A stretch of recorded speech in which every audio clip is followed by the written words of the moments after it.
welcome back to Cantley Phys Ed. Today we are going to work on our boxing skills, which is my favorite sport or exercise to do. So I'm excited to share this activity with you as well. So we're going to jump right in. We're going to start off by determining if you are going to be an orthodox boxer or a southpaw boxer. All right, so if you are right-handed, you are orthodox. If you are left-handed, you are southpaw. It's great to train to be able to use both as your dominant hand in boxing. It gives you a little bit of an advantage if you ever take this skill to a ring for sparring or beyond that. So if you are an orthodox fighter or an orthodox boxer, you are going to have your right foot back and your left foot forward. So this is going to be your stance. My feet are a little bit more than hips width apart, and it just gives you the ability to move and to pivot and to twist and turn and to dodge a lot better. If you keep your feet close together, your center of gravity and your balance is going to be weakened, so your wide stance gives you a more stable base and foundation. All right, so if you are southpaw, we're gonna flip it. We're gonna take our left foot back and our right foot forward. Same thing, wide stance, basic moves. Always with boxing is you've got that good base going for you. All right, so let's talk about the 8 basic punches of boxing. Yep, that's right, there are 8 basic punches of boxing. Most people know the jab, the cross, the 2 hooks, the 2 uppercuts, but there's also the shovel hook and the overhead. So we're gonna get into all of those, and I will show each one of them, both orthodox and southpaw. So we're gonna start with our 1-2, which is our jab cross, which is kind of the most common and the easiest of them. And so we're gonna get into our orthodox stance, right foot back, left foot forward, arms up. We never close a fist, so we kind of keep our hands open. So if you put them together, you got a heart, because we love boxing. So we keep them open. That way, if you do choose to use a heavy bag or something and that you're punching, you won't break any bones. Plus you'll have on your gloves, and your gloves generally won't allow you to make a closed fist. So if you're using boxing gloves. All right, so we're gonna start with the first 2 punches, which is our jab cross. And if you notice, my hands are both up protecting my face. My elbows are near my ribs to protect my rib cage. So your first punch is your jab, which is your non-dominant hand, and that one's gonna go straight out. I'm gonna have a little bit of a bend in my elbow. So you can see there's a little bend there. That way, if you are using a heavy bag, you're not going to jar your elbow and chances of breaking it. So we're gonna have a slight bend. My thumb is down, and when you rotate your arm to put your thumb down, your shoulder automatically rolls up, and that kind of protects your jaw if you were sparring.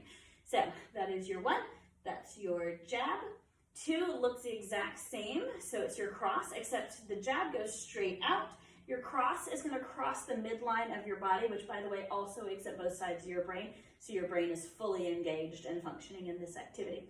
So my thumb is pointing down, my shoulders rolled up, just like it was in the jab.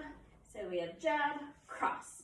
All right, and another fun fact about the cross is when you're standing at an angle like this, your right hand, or your whichever hand is back, your right hand is a little bit further behind than your left. So you're gonna need to pivot to get that extra distance in your strike. And so when we pivot, we come up on the ball and the toes of our foot, and we're turning our knee and hip in towards the midline of our body. So that is jab, cross. All right, let's do a few of those just to get comfortable with it. So jab, cross, bring it back, jab, cross. So as soon as you bring your jab back, that's when you're gonna release your cross. So jab, cross, jab, cross. Now breathing. When you're boxing, you are best to be able to maintain your endurance with your breathing. So if you breathe if you exhale with every punch, or every other punch is going to help your endurance a lot more. So you want to do almost like a snake type hiss with your breathing. And you got to think about it, a boxer in the ring has a mouth guard in, and there's just a little opening in the mouth guard for them to breathe through. And so that you're kind of practicing and maintaining that form of breathing. So it's going to sound a lot like a snake hissing. So So that is your 1-2 jab cross. Awesome. So let's go southpaw. So we're going to take our left foot and left hand back, same positions. So now, being southpaw, my 1 or my jab is going to be my right hand. My 2 or my cross is going to be my left hand, which is going to be the power punch. So 1, so my jab, my elbow is not locking out, my thumb is pointing down, my shoulder is rolling up to protect my face.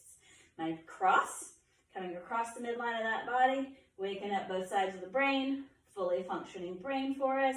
My thumb is pointing down, my elbow is not locking out, and my shoulder is protecting my jaw. And now I'm going to bring in that pivot. I'm going to turn in on my toe and on bringing in my hip and my knee to the midline of my body. All right, so now let's get that breathing in.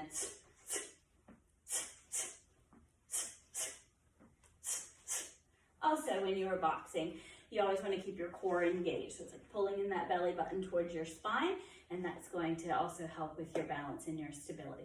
So that's our 1-2 jab cross. We're going to move into our hooks.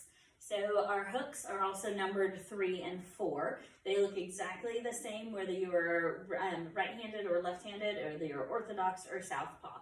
So when we are throwing our hooks, we are still in the same position that we were in with our jab and cross, but our hooks are going to be coming out to the side and a little bit lower. So when we are hooking our punches, we are coming here. Every hook comes with a pivot. So this is more of your power punches that you're going to use. So let's start with our hand placement before we look at our lower body. So our 3, or our left hook, the non-dominant one, we are here. We are using all the 4 of the front of our knuckles here. So that is what would make contact. My arm is going to be parallel to the ground. I don't want my elbow up or sagging down for this punch. I want it straight and parallel to the ground. I have a 90-degree bend in my elbow, and that's going to protect my elbow from any impact if I'm hitting on a heavy bag. So we are here, parallel to the ground, 90-degree bend in the elbow.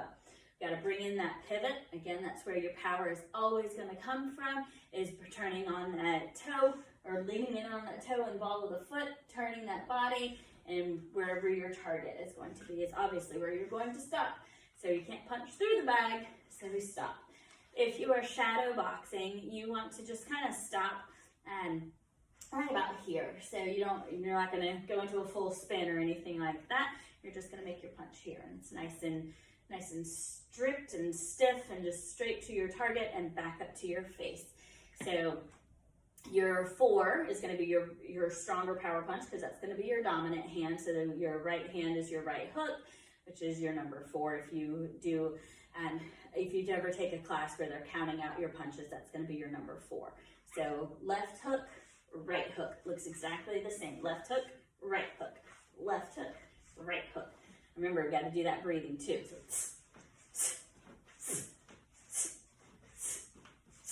beautiful. All right, so we're going southpaw. It's going to look exactly the same, except now your right hook would be your 3, and your left hook will be your 4. So hands up. All right, let's go.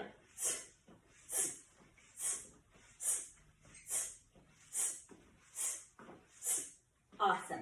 So super easy, but a great power punch. Really gets your obliques going. When you're doing your 1-2s, your jab crosses, you're working more of the 6-pack of your ab. When you're doing your hooks, you're getting back into your obliques. So again, great full body workout. You've got your legs engaged with those as well. All right, so next are our uppercuts. Uppercuts are a small, quick movement. If we are going with our orthodox punch first, our right foot is back, left foot is forward, hands up. And we're coming from the side of our face right to the front. We're making contact again with the same area of your knuckles that you are with your hooks, but you're doing upwards here in front of you. All right, so your numbers are 5 and 6 for your uppercuts. 5 is going to be your left hand for orthodox, and your 6 is going to be your right hand for orthodox, and that's your power punch again. All right, so we're gonna go 5, 6, 5, Now, if you notice with the lower body, I'm not doing a full pivot because I'm not twisting my body a whole lot, but I am almost adding in a side crunch. And when you do that, that's also going to protect your rib cage when you are releasing that punch. So we have 5, 6, 5, 6, 5, 6, 5, 6. And breathing is always just as important with your uppercuts. So let's switch to our southpaw. So I've got my right foot forward now and my left foot back. So now my right hand is going to be my number 5. My left hand is going to be my number 6 again. That only matters if you're counting your punches or you're in a class or using an app that kind of guides you by numbers versus words or names of the punches. All right, so this time I'm not going to talk. I'm going to do the breathing component to it. All right, so my hands are up. We're ready to go. Here we go.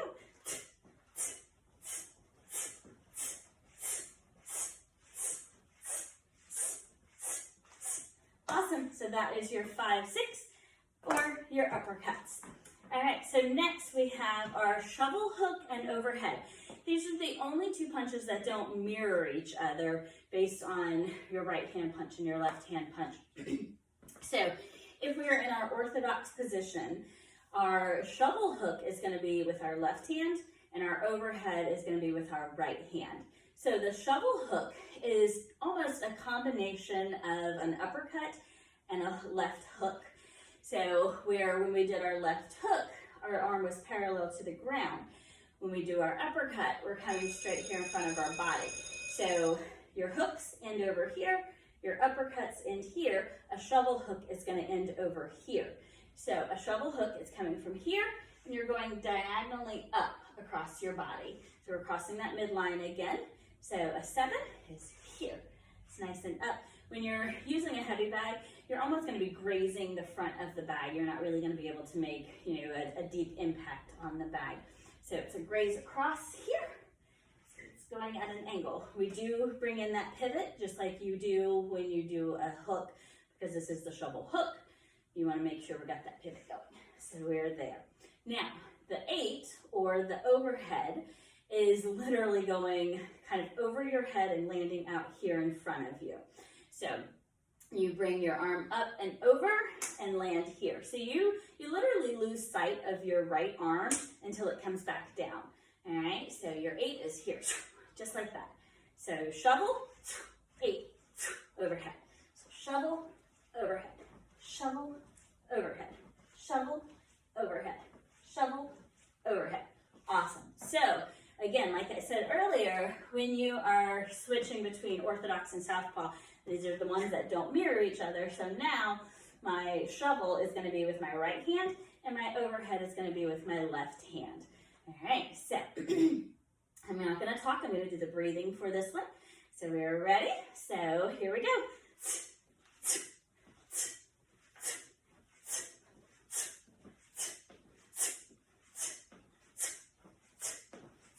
If you see with both of those punches, I am pivoting just to give myself that extra reach and that extra power. So those are your 8 punches for boxing. I'll do another video that starts bringing in your defensive moves, such as your bob and weaves, your ducks, your blocks, and things along those lines. So those are your 8 punches.